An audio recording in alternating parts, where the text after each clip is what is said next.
ढोलकपुर नाम का एक गांव था। उसमें कालू नाम का अनपढ़ आदमी सब्जियां बेचता था। सब्जियां ले लो, सब्जी ले लो, ताजी ताजी सब्जियां ले लो। एक दिन उसकी शादी होती है। उसकी बीवी 10वीं पास होती है। कालू की बीवी भूत प्रेत में नहीं मानती थी। वो पढ़ी लिखी होने के कारण इन सब में विश्वास नहीं करती थी। कालू की माँ ने कालू की पत्नी राधा को घर में गोलगप्पे बनाने के लिए मना कर दिया। राधा को कालू के माता पिता की ये बात बहुत अजीब लगी। उसे बहुत गुस्सा आया। कुछ बोले बिना वहाँ से चली गई। आखिर इस घर में गोलगप्पे क्यों नहीं बनते और मम्मी पापा ने बनाने से मना क्यों किया? हाँ राधा, वो मैं तुम्हें बताना भूल गया। क्यों, क्या हुआ ऐसा? अरे वो हमारे गांव में गोलगप्पे खाना या बनाना मना है। अगर किसी भी घर में गोलगप्पे बनते हैं तो वो उसके घर में कोई ना कोई अनहोनी हो जाती है, तो सब डरते हैं खाने से। ऐसा कैसे हो सकता है कि सारे गांव वाले गोलगप्पे खाने से डरते हैं? गोलगप्पे भी कोई डरने वाली चीज है? हाँ राधा, वो ऐसा है। हमारे गांव में चुड़ैल का साया है। वो सिर्फ गोलगप्पे ही खाती है और गांव में कभी कभी गोलगप्पे बनते हैं तो उस चुड़ैल को पता चल जाता है। वो गोलगप्पे खाने के बहाने घर में आती है और कुछ ना कुछ बुरा करके चली जाती है। अजी आप भी ना कैसी कैसी कहानी बनाते हो। नहीं राधा, ये कोई कहानी नहीं है और तुम भी इस बात को मजाक में मत लो। ये सच्ची बात है और तुम्हें ये बात माननी ही होगी। ध्यान रखना हमारे घर पे कोई अनहोनी ना हो। अजी ऐसा कुछ नहीं होगा। मैं इन सब बात में नहीं मानती हूँ। और फिर मेरी तो बचपन से आदत है सैर पे जाना और गोलगप्पे खाना। हाँ तो तुम्हें सैर पे जाने के लिए कोई मना नहीं कर रहा, पर गोलगप्पे तुम्हें कहीं भी बाहर नहीं मिलने वाले और ना ही घर में बनेंगे। राधा बात को टालने के लिए तब ठीक है तो कह देती है, पर अगले दिन वो चुपके से घर में गोलगप्पे बना लेती है। मैं भी देखती हूँ कौन सी चुड़ैल कहाँ से आती है और मेरे गोलगप्पे खाकर जाती है। दोपहर में जब राधा बाहर देखती है तो उसके पड़ोसन की बेटी बाहर ही होती है। राधा उसे चुपके से बुलाती है। गुड़िया, ओ गुड़िया, सुनो, मैंने आज गोलगप्पे बनाए हैं, जरा खाकर तो बताओ कैसे बने हैं। नहीं नहीं आंटी, मैं गोलगप्पे नहीं खा सकती। मुझे मम्मी ने मना किया है। और आप भी मत खाओ। उस गोलगप्पे खाने वाली चुड़ैल को पता चल गया तो हम दोनों को मार देगी। तुम इस बात की चिंता मत करो, मैं किसी को नहीं बताऊंगी। चलो हम गोलगप्पे खाते हैं। गुड़िया और राधा गोलगप्पे खा ही रही होती है कि चुड़ैल को गोलगप्पे की खुशबू आ जाती है। वाह, गोलगप्पे की खुशबू! आज गांव में कहीं गोलगप्पे बने हैं। कई दिनों बाद दावत मिली है, मजा ही आ जाएगा। चुड़ैल सूंघते सूंघते राधा के घर तक पहुंच जाती है। ये गुड़िया गोलगप्पे खा रही है। आज तो इसके शरीर में घुसना ही पड़ेगा। ये कब से इस गांव में रह रही है, अभी तक इसे मेरा डर नहीं है। अब तो इसको मैं वो हाल करूंगी कि सब याद रखेंगे। चुड़ैल गुड़िया के अंदर घुस जाती है। गुड़िया की आंखें एकदम लाल हो जाती है।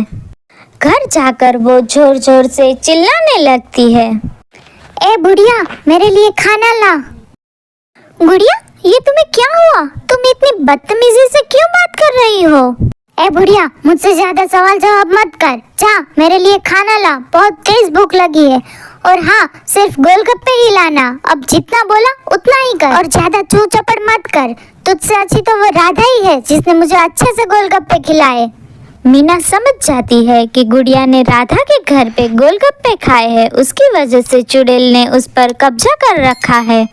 ठीक है, तुम अंदर जाकर कमरे में बैठो, मैं तुम्हारे लिए अभी एकदम चटाकेदार गोलगप्पे बना कर लाती हूँ। मीना गोलगप्पे के बहाने गुड़िया को कमरे में ले जाती है और कमरे का गेट बंद कर देती है। गेट खोल गुड़िया, तूने मुझे बेवकूफ बनाया। मुझे गोलगप्पे खाने हैं। गुड़िया पूरी रात दरवाजा बजाती रहती है पर मीना नहीं खोलती। सुबह होते ही मीना गांव के पुजारी के घर जाती है। बाबा, मेरी गुड़िया को बचा लो। मेरी गुड़िया के अंदर वो गोलगप्पे खाने वाली चुड़ैल घुस चुकी है। उसे बचा लो बाबा, वरना मेरी बेटी मर जाएगी। बचा लो मेरी बेटी को। इस चुड़ैल ने तो नाक में दम कर रखा है। ये आए दिन किसी ना किसी गांववासी के घर में अनहोनी करती है। इस चुड़ैल का आज कुछ ना कुछ करना ही पड़ेगा। बेटा, तुम्हें पता है उसके अंदर भी एक चुड़ैल घुसी कैसे? हाँ बाबा, वो हमारे पड़ोसी कालू की नई नवेली दुल्हन आई है। उसने मेरी बेटी को गोलगप्पे बनाकर खिलाए। उसके चक्कर में चुड़ैल ने मेरी गुड़िया के शरीर में प्रवेश कर लिया। ठीक है, तुम फिक्र मत करो बेटा, मैं समझ गया। अब उस चुड़ैल के साथ क्या करना है? जी बाबा, बताइए। मैं तुम्हें ये गंगाजल दे रहा हूँ। तुम अब ऐसा करना, गोलगप्पे बनाना और उसमें ये गंगाजल डाल देना और हनुमान जी का नाम लेके गुड़िया को खिला देना। जी बाबा, मैं ऐसा ही करूंगी। मीना घर आती है और बाबा ने जैसा बोला वैसे गोलगप्पे बना लेती है। ये लो गुड़िया, तुम्हें गोलगप्पे खाने थे ना, मैंने बना दिए। ए पागल बुढ़िया, तुझे पता है ना मैं रात से भूखी हूँ और तूने मुझे कमरे में बंद क्यों कर दिया? वो सब मैं तुम्हें बाद में अच्छे से बताऊंगी। पहले तुम ये गोलगप्पे खा लो, तुम्हें बहुत भूख लगी है ना। गुड़िया गोलगप्पे खाने लगती है। गोलगप्पे खाने समय उसे नहीं पता चलता कि उसमें गंगाजल मिलाया है। चुड़ैल बिना कोई चिक चिक किए गोलगप्पे खा रही होती है। जैसे ही चुड़ैल आखिरी गोलगप्पा खा लेती है तो उसका शरीर गुड़िया के शरीर से अलग हो जाता है और वो बहुत जोरों से चिल्लाने लगती है। पागल बुढ़िया, तूने इसमें क्या मिलाया है? ये मेरे शरीर को क्या हुआ? ये जल कैसे रहा है? तुझे बहुत शौक था ना गोलगप्पे खाने का, अब जी भर के खा गोलगप्पे।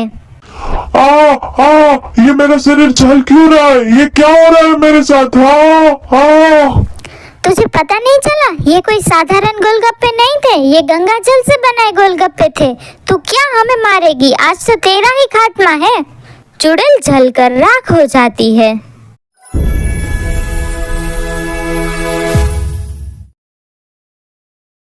एक बार की बात है। राज नाम का एक आदमी एक बड़े से घर में अकेला रहता था।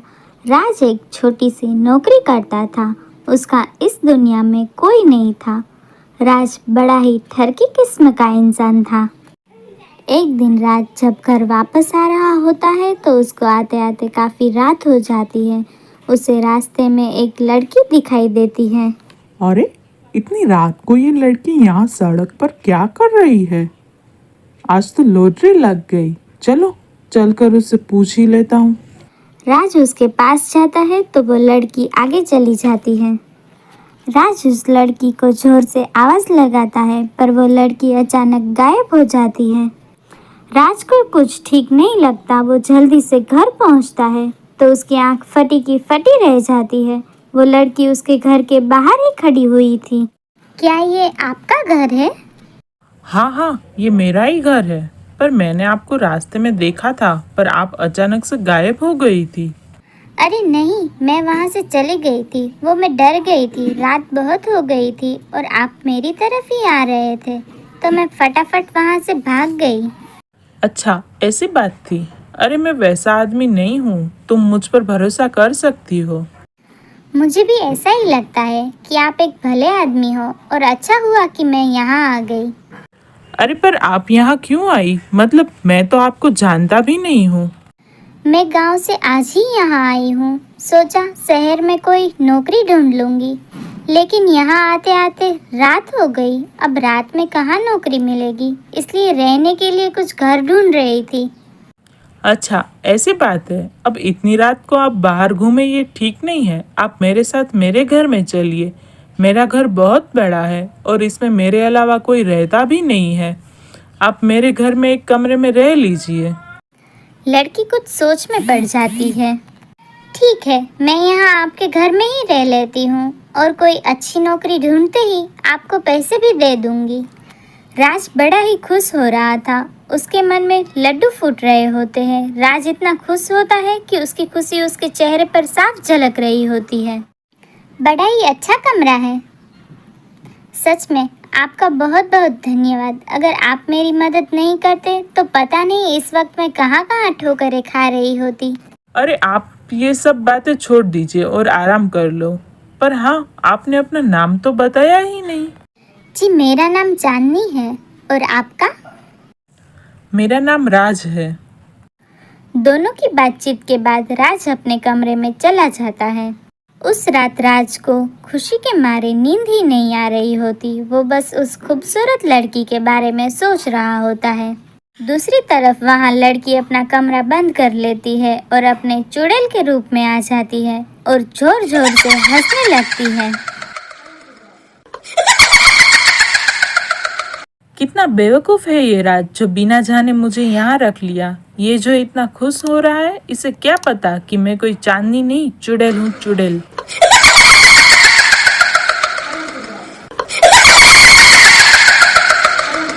सुबह राज जल्दी उठकर अपने और चांदनी के लिए नाश्ता बना लेता है। राज नाश्ता करके चला जाता है।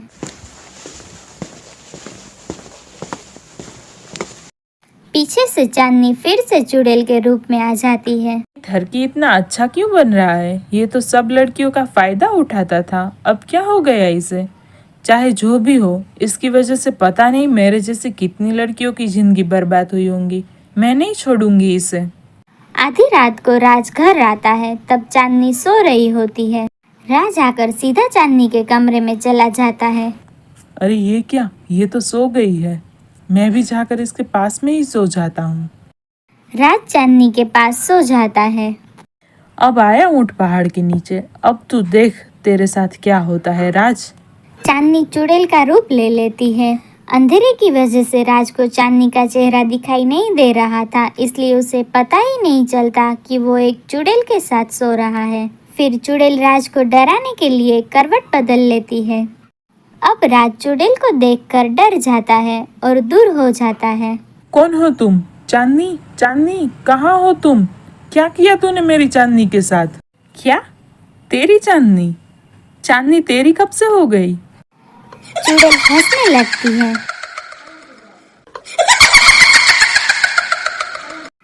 राज बहुत ही घबरा रहा होता है और उसे समझ आ जाता है कि चांदनी ही चुड़ैल है।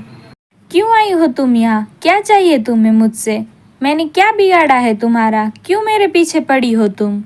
बिगाड़ा तो तूने है, सिर्फ मेरा ही नहीं और भी कई लड़कियों का। क्या कह रही हो तुम? मेरे कुछ समझ में नहीं आ रहा। अच्छा, समझ में नहीं आ रहा। मीरा, याद है मीरा, या उसे भी भूल गए?